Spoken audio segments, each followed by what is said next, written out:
Ce journal se poursuit, mesdames et messieurs. Ouverture ce mardi 17 décembre 2024 à l'hôtel Prosper de Mwanda d'un atelier de 3 jours des parties prenantes pour l'amélioration du projet de rapport ITIE RDC 2022. Les images et les détails dans ce reportage. Ouvert ce mardi 17 décembre 2024 dans la salle des conférences de l'hôtel Prosper à Mwanda, cet atelier des parties prenantes pour l'amélioration du projet de rapport ITI-RDC 2022 est une étape cruciale pour le secrétariat technique de cette organisation multipart fondée en 2003 sur l'impulsion de l'ONG Publish What You Pay, qui signifie publier ce que vous payez. Cette activité précède donc celle de la mise en commun des améliorations des parties prenantes et des validations du rapport final de l'ITIE 2022, mais elle se joint aussi à une série d'ateliers organisés dans plusieurs autres villes de la République démocratique du Congo.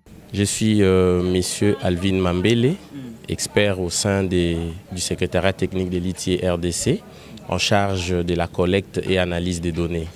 Il s'agit de l'activité qui concerne à l'amélioration du rapport ITIE, que nous avons recruté un administrateur indépendant qui a été chargé de l'écriture du rapport.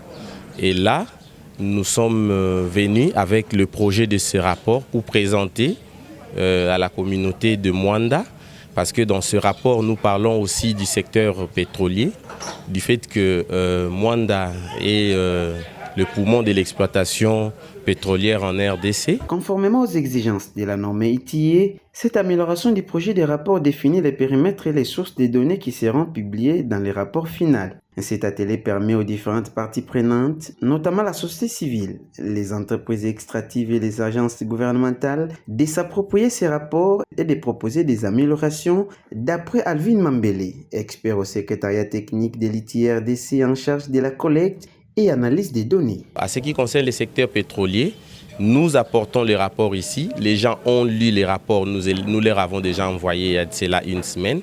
Maintenant, chacun à son tour va nous dire tel point, il y a telle chose que nous avons omis ou soit mal rapporté. Et c'est ces améliorations que nous prenons pour aller apporter, transmettre auprès de l'administrateur indépendant pour qu'au final, nous puissions publier les rapports.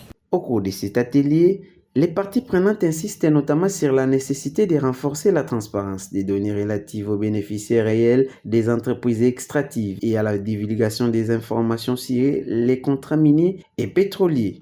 Avec la validation de ces rapports par le secrétariat technique de l'ITIE RDC, après la collecte des données auprès des différentes parties prenantes, ces données seront ensuite analysées par l'administrateur indépendant qui rédigera les rapports finaux ITIE 2022 d'ici décembre 2024. L'organisation de cet atelier est possible grâce au soutien financier de la Banque mondiale à travers les projets Encore et du comité de pilotage et d'orientation de la réforme des finances publiques COREF en sigle.